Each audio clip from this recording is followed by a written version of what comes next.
All eyes on Rafah. இந்த story வந்து நிறைய பேருடைய இன்ஸ்டாகிராம் ஐடியில் வந்து நீங்கள் பார்த்துருப்பீங்க. நிறைய செலிபிரிட்டிஸ் இதை போட்டிருந்தாங்க, நிறைய ஃப்ரெண்ட்ஸ் போட்டிருப்பாங்க. என்னடா இது அப்படின்னு தெரியாமல் நிறைய பேர் எல்லாரும் போட்டிருக்காங்களே அப்படின்னு போட்டிருப்பாங்க. அப்படி என்னன்னு தெரியாதவங்களுக்கு இந்த வீடியோ பார்க்கும்போது தெரியும். என்னன்னு தெரிஞ்சவங்களுக்கு இது எதுக்காக அப்படிங்கிறத வந்து சில பேர் பார்த்துருப்பீங்க, சில பேர் அதை பற்றி தெரிஞ்சிருப்பீங்க, சில பேர் ஓகே நம்ம சப்போர்ட் பண்ணுவோம் அப்படிங்கிற விதமாக போட்டிருப்பீங்க. ஆக்சுவலா ஆல் ஐஸ் ஆன் ரஃபா என்ன அப்படிங்கிறத அந்த வீடியோக்குள்ள பார்க்க போறோம். இஸ்ரேலுக்கும் ஹமாஸ் குழுவுக்கும் வந்து பார்த்தீங்கன்னா ரொம்பவே அதிகமான ஒரு போர் நடந்துகிட்டு இருக்கு. நம்மளுக்கு தெரியும், பாலஸ்தீன்ல வந்து பார்த்தீங்கன்னா இந்த போர் நடந்துகிட்டு இருக்கு.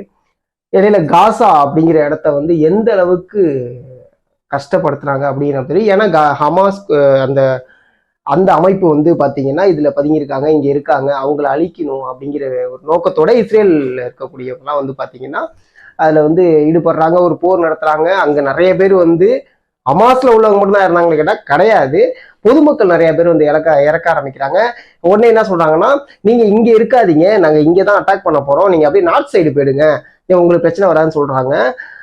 திரும்பி அவங்க நார்த் சைடு போனதுக்கு அப்புறமும் வந்து பாத்தீங்கன்னா நார்த் சைட்ல அட்டாக் பண்ண போறோம், சவுத்து முடிஞ்சு திரும்பி சவுத்துக்கு வந்துருங்கன்னு சொல்லிட்டு அப்படி சவுத்துல ஒரு அட்டாக் பண்றாங்க. வளைச்சு வளைச்சு வளைச்சு வளைச்சு அட்டாக் பண்ணிக்கிட்டே இருக்காங்க. இது எப்படின்னா லிட்டரலா இப்போ உங்க வீடு இருக்கு சரிங்களா, இப்போ உதாரணத்துக்கு சொல்றேன், உங்க வீட்டுல வந்து எங்க இங்கதான் எரிக்கல் உழவு போகுது அப்படின்னு சொல்லும்போது நீங்க இங்கேருந்து வெளில போறீங்க அப்படின்னாலே அந்த வீடு இல்லைனாலே உங்களுக்கு செய்ய முடியாதுல்ல.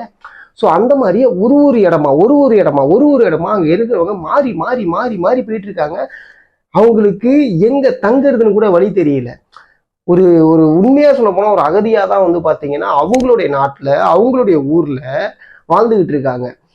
அதாவது இந்த இடத்துல உள்ளவங்க எல்லாருமே வந்து பாத்தீங்கன்னா என்னடா ஏன்டா இந்த அளவுக்கு அப்படிங்கிற ஒரு விஷயம் தான். இப்ப ரீசண்டா நான் சொன்ன அந்த ஆல் ஐஸ் ஆன் ரஃபாங்கிற ஒரு இடத்துல எந்த அளவுக்கு போர் நடந்துகிட்டு இருக்கு அப்படின்னா பொதுமக்கள் பல பேர் வந்து பாத்தீங்கன்னா இறந்துட்டாங்க. வருசலா விடாம ஏவுகணை தாக்குதல் நடக்குது, திடீர்னு கூட்டி அங்கங்க வெடிக்குது. லிட்டரலா என்னன்னா இன்னைக்கு நைட்டு தூங்கிட்டு இருந்தவங்க காலம்பரை எழுந்து பார்க்கும்போது பக்கத்துல உள்ள ஆளை காணும், அவங்க செத்துட்டாங்க. அவங்களுடைய சாம்பலை தேடி பல பேர் வந்துட்டு சின்ன வயசு சின்ன குழந்தை அங்க செத்து கிடக்குது. இவ்வளோ ஒரு எப்படி சொல்றது, ரொம்ப கொடுமையான ஒரு நிலையோட தான் வந்து பாத்தீங்கன்னா ரஃபா இருக்கு. அதனாலதான் எல்லாருமே ரஃபாவுக்கு சப்போர்ட்டுங்க அதெல்லாம் விட்டுருவோம், தேவையில்லை, அது அடுத்த பட்ச விஷயம். இந்த செயலை செய்யற அளவுக்கு எப்படி ஒரு மனிதனுக்கு வந்து தோணுதுங்கிற ஒரு கேள்வி இருக்கு. இதுக்கு வந்து ஆப்போசிட்டா நிறைய பேர் பேசுறீங்க அப்படின்னா, லிட்டரலா இஸ்ரேலுடைய பிரதமர் என்ன சொல்றாரு அப்படின்னா, ஸோ இந்த நிகழ்ச்சியை பத்தி இந்த நிகழ்வை பத்தி இந்த துயர சம்பவத்தை பத்தி இஸ்ரேலுடைய பிரதமர் வந்து என்ன சொல்றாரு அப்படின்னா, இது வந்து தெரியாம நடந்துடுச்சு, மன்னிச்சிங்க, ஆனா இருந்தாலும் இதை ஒரு முடிவு கொண்டு வர வரைக்கும் நாங்க போற நிப்பாட்ட மாட்டோம். இவ்வளவு பேர் இறந்துட்டாங்க. ஆக்சுவலா சொல்ல போனா ரஃபால ரெண்டு ஹமாஸ் தலைவர்கள் அங்க பதுங்கியிருக்காங்கன்னு தெரிஞ்சு அந்த 2 பேரை கொல்றதுக்காக மேற்கொண்ட இவ்வளோ பெரிய ஒரு போர் தான் ரஃபான்னு ஒரு ஊர் இருக்க போதா அப்படிங்கிற ஒரு கேள்வியே உண்டாக்குற அளவுக்கு இந்த நிகழ்வு நடந்திருக்கு.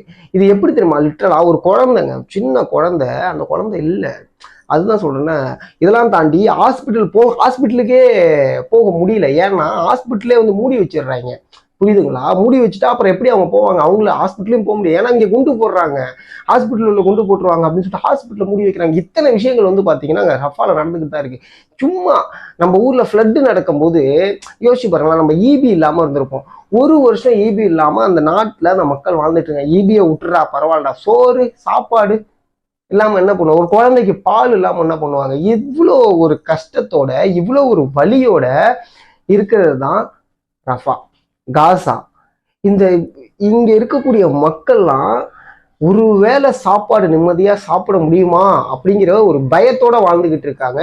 இந்த சூழல் தான் வந்து பாத்தீங்கன்னா அங்க நடந்துகிட்டு இருக்கு. ஸோ இதனாலதான் வந்து பாத்தீங்கன்னா எல்லாருமே ரஃபாவுக்கு சப்போர்ட் பண்ண ஆரம்பிச்சாங்க, இஸ்ரேலுக்கு எதிர்க்க ஆரம்பிச்சாங்க. இஸ்ரேலுன்னு இல்லைங்க, எல்லாருக்குமே ஒரு மனித தன்மையற்ற செயல் செய்யும் ஒவ்வொருத்தவனுக்குமே வந்து பாத்தீங்கன்னா எதிர்ப்பு இருக்கணும். ஏன்னா இங்க நம்ம ஒரு விஷயத்த புரிஞ்சுக்கிறதே இல்லை. லிட்டரலா சொல்ல போனா இந்த உலகம் எல்லாருக்கும் பொதுவான ஒண்ணுதான். இந்த உலகத்துல இருக்க எல்லாருக்குமே எல்லாமே பொதுவா கிடைக்கணும்னு தான் இந்த உலகமே அமைக்கப்பட்டிருக்கு. ஆனா இது என்னோடது, இது என்னுடைய எல்லை அப்படின்னு சொல்லிட்டு பிரிக்கிறதே வந்து எந்த வகையில நியாயம் அப்படிங்கிறது எனக்கு தெரியல.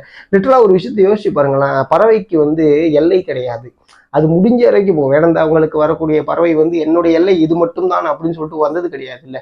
அது எங்கெங்கிருந்தோ வந்துட்டு இருக்கு. அதுவே தான் மனித பிறவி. இந்த உலகத்துல இருக்க எல்லாமே வந்து பாத்தீங்கன்னா ஒரு பிறவியுமே இங்க எங்கேயுமே எல்லைன்னு இல்லாம அப்படி கடந்து போயிட்டு இருக்கிறது தான்.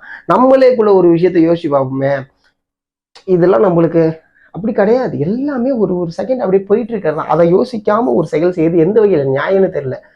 சும்மா இன்னொரு விஷயம் யோசிக்கும் போது ரொம்ப ரொம்ப ஒரு வலியான ஒரு விஷயம்.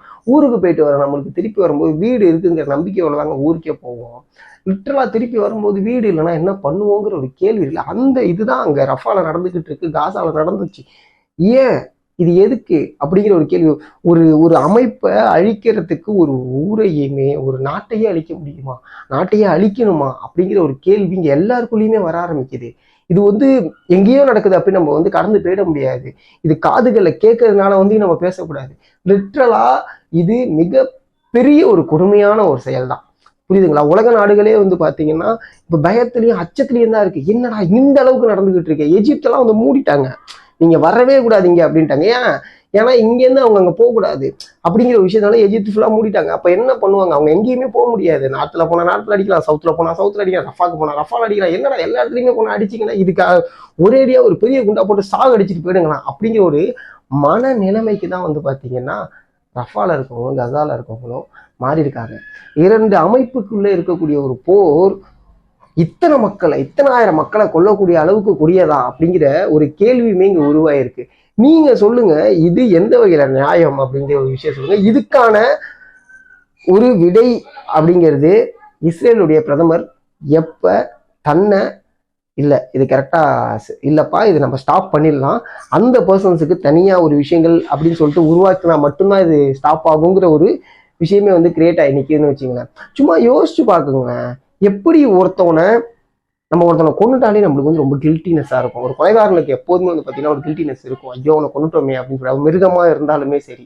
ஆனால் இத்தனை பேர் ஒரு அமைப்பை கொள்றதுக்காக, ஒரு அமைப்பை அழிக்கிறதுக்காக, அந்த அமைப்பு ஓகே, அந்த அமைப்பு வந்து பார்த்தீங்கன்னா இஸ்ரேல் மேலே வந்து தாக்குதல் பண்ணியிருக்காங்க. ஸோ அதுக்கு வந்து ஆப்போசிட் தாக்காதான் வந்து இதெல்லாம் நடந்துகிட்டு இருக்கு. இருந்தாலுமே இத்தனை பொதுமக்கள் சாகிற போது ஏன் நீங்கள் அதை கன்சிடர் பண்ணல அப்படிங்கிற ஒரு கேள்வி தானே இங்கே இருக்கு. உண்மையாக சொன்னால் இப்படியே போயிட்டு இருந்துச்சுன்னா இந்த சினிமாவில் சொல்ற மாதிரி தான் அத்திப்பட்டிங்கிற ஒரு கிராமம் இருந்துச்சு அப்படின்னு தான் சொல்ற மாதிரி ரஃபான்னு ஒரு ஊர் இருந்துச்சுப்பா அப்படின்னு தான் சொல்ல முடியும். ரஃபான்னு ஒரு ஊர்ல எத்தனை பேர் வாழ்ந்தாங்கப்பா. ரஃபா ஒரு வரலாறாவே மாறிடும். ஏன் அப்படின்னா அது இனிமே இருக்காது. இந்த அளவுக்கு ஒரு போர் தொடுத்தா இத்தனை குண்டுகள் வீசப்பட்டுச்சுன்னா ரஃபாங்கிறது இருக்கவே இருக்காது.